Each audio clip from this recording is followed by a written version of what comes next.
ကမ္ဘာနာမည်ကြီးစာအုပ်တွေကိုပြီးတောင်းလို့ဆွဲပြီးတော့အပြင်မှာစာအုပ်ဖတ်တယ်လို့မျိုးတရွက်ချင်းစီလှန်ပြီးဖတ်ချင်တယ်ဆိုလို့ရှိရင်ဒီဗီဒီယိုလေးကိုစောင့်အောင်ကြည့်သွားလိုက်အဲ့လိုမျိုးစာအုပ်ဖတ်ချင်တယ်ဆိုလို့ရှိရင်အရင်ဆုံး Play Store ကိုသွားလိုက် Play Store မှာ Lithium ဆိုပြီးတော့ app လေးကိုရိုက်ရှာလိုက် LITHIUM မှာနော် LITHIUM ဆိုပြီးတော့ရိုက်ရှာလိုက်ရင်ဒီမှာခရမ်းရအောင်ပုံစံလေးကြာလာလိမ့်မယ် Lithium EPUB ဆိုတဲ့ reader လေးအဲ့ဒါလေးကို install လုပ်လိုက်ကျွန်တော် install လုပ်ပြီးသားဆိုတော့ဒီမှာ open လေးပေါ်နေနော်အဲ့ software လေးရပြီဆိုရင်ဒီလိုအပ်တဲ့စာအုပ်တွေကိုကျွန်တော် download ဆွဲရမယ်အဲ့တော့စာအုပ်တွေကို download ဆွဲချင်တယ်ဆိုလို့ရှိရင်ဒီကမ္ဘာလုံးမှာရှိတဲ့တန်းနဲ့ချီတဲ့စာအုပ်တွေကို free ပေးထားတဲ့ဒီ website ရှိတယ်အဲ့ website နာမည်က Z Library လို့ခေါ်တယ်သူကို ZLIBRERY ဆိုပြီးတော့ရိုက်ရှာလိုက်Google မှာရိုက်ရှာလိုက်ရင်ဒီမှာအပေါ်ဆုံးမှာကြာနေလိမ့်မယ်ဒီမှာ Z Library ဆိုတဲ့ website လေးအဲ့တော့ဒီ Z Library တွေကိုဝင်လိုက်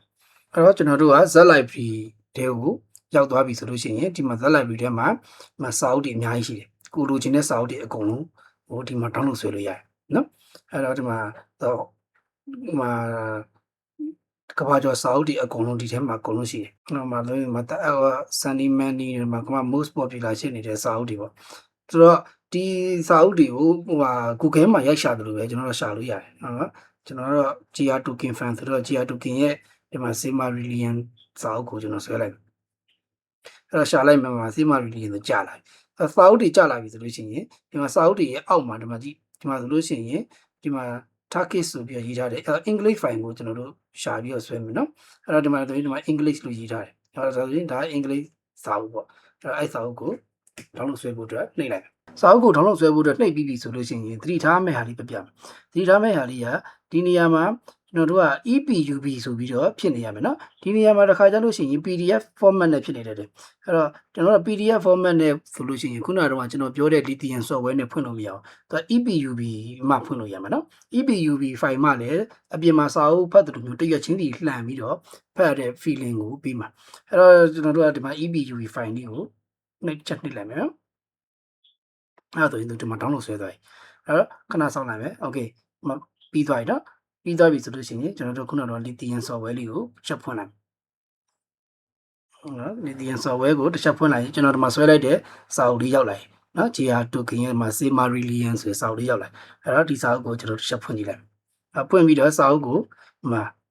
ဒီအပြင်မှာကျွန်တော်ဖတ်တယ်လို့ပဲစာအုပ်ဖတ်တယ်လို့ပဲဒီမှာတရွက်ချင်းစီဒီမှာလှန်ပြီးတော့ဖတ်သွားလို့ရတယ်ဟုတ်နော်ဒီမှာစာအုပ်တွေက file လေးဖတ်သွားလို့ရတယ်ဒီမှာပြီးရင်ဒီစာအုပ်ကိုနောက်ထပ်ကောင်းတဲ့ဥစ္စာတစ်ခုပြောပြမယ်ဒီ feature မှာဘာပါလဲဆိုတော့သူကဒီမှာတစ်ခါတည်း translate လုပ်လို့ရတယ်ဗောနော်ဒီမှာဆိုလို့ရှိရင်ကျွန်တော်တစ်ခါတည်းဒီမှာ translate လုပ်ရှင်ဆိုရင် select နှိပ်ပြီးတော့ဒီမှာ translate ကိုတစ်ခါတည်းနှိပ်လိုက်ဒါဆိုလို့ရှိရင်မြန်မာလိုမျိုးတစ်ခါတည်းသူဘာသာပြန်ပြီးသွားမယ်နော်အဲ့တော့ဟုတ်ပြီကိုကနောက်တစ်ခုထူးခြားတာကဘာကောင်းလဲဆိုတော့ဒီစာပိုက်ကိုကနားမလည်ဘူးဆိုလို့ရှိရင်အဲ့စာပိုက်ကလေးကို select ပေးလိုက်ဒီစာပိုက်လေးကို select ပေးပြီးတော့ဒီဘက်ကအဆက်လေး30ကိုနှိပ်ပြီးတော့ဒီမှာ ChatGPT ဆိုတာကိုတစ်ခါတည်းတက်နှိပ်လိုက်လို့ရတယ်တစ်ခါတည်းတက်နှိပ်ပြီးရင်ဒီမှာသူ့ကိုမြန်မာလိုပဲရှင်းပြဆိုပြီးတော့တစ်ခါတည်းရေးလိုက်နော်ဒီလိုရှင်းပြဆိုပြီးတော့တစ်ခါတည်းရေးလိုက်တာ ਨੇ ဒီမှာသူကစာပိုက်ထဲမှာပါတဲ့ဥစ္စာကိုသူအချင်းချုပ်ရှင်းပြသွားလိမ့်မယ်နော်ဒီမှာဆိုလို့ရှိရင်ဒီမှာဒီစာပိုက်ကတိုကင်ရဲ့Silmarillionရဲ့အစာပိုင်းအရေးကြီးဆုံးခန်းတစ်ခုဖြစ်ကဘာကြီးဘလို့ဖန်တီးခဲ့ရလဲဆိုတာကိုပုံမြင်ဆန်ဆန်ရှင်းပြထားတာပါတဲ့နော်ဒီမှာ Iluvatar တဲ့အရာအလုံးကိုဖန်ဆင်းတဲ့အမြင့်ဆုံးဖျားသခင်ဖြစ်တယ်တဲ့ဟုတ်လားနော်ဒီမှာ I knew တွေကတော့ဘာညာတလကနေချာကွာစီပေါ့ဗျာဒီမှာသူအကုန်လုံးရှင်းပြတာနော်ဒီမှာဒီအများကြီးပဲရှင်းပြတာဒါဒီစာပိုက်တစ်ပိုက်လုံးကိုသူ AI feature တွေကိုသုံးပြီးတော့ကျွန်တော်တို့ကဖတ်လို့ရအဲ့တော့စာအုပ်ကိုတချို့အပိုက်တွေကဒသနဆန်တဲ့အပိုက်တွေ psychology ဆန်တဲ့အပိုက်တွေကျွန်တော်တို့နားမလည်ဘူးဆိုရင်တင်းတစ်ခါတည်းဖတ်ပြီးလုပ်လို့ရတယ်အဲ့တော့ဒီမှာဖတ်ရတာလေသူကအရန် smooth ဖြစ်တယ်နော်အဲ့တော့ထွက်ပြီးတော့ကိုကအပြင်နေပါထွက်သွားတယ်ဒီမှာပြန်ပြီးတော့ဖြစ်သွားပြီးတော့နောက်နေ့ကျမှစာအုပ်ကိုပြန်ဖတ်ချင်တယ်ဆိုပြီးဒီစာအုပ်ကိုပြန်နှိပ်လိုက်တယ်ကိုဖတ်နေတဲ့စာမျက်နှာနေပြီးတော့ပဲပြန်ရောက်တယ်အဲ့တော့စာအုပ်ချစ်တဲ့သူတွေစာအုပ်ဖတ်တာဝါသနာပါတဲ့သူတွေစာအုပ်ကလည်းဈေးကြီးလို့မတက်နိုင်ဘူးဆိုလို့ရှိရင်ဒီနီလန်လေးတိုင်းလိုက်လုပ်ပြီးတော့ကျွန်တော်တို့ကမ္ဘာနာမည်ကြီးစာအုပ်တွေကိုဖတ်လို့ရတယ်စမ်းကြည့်ကြပါ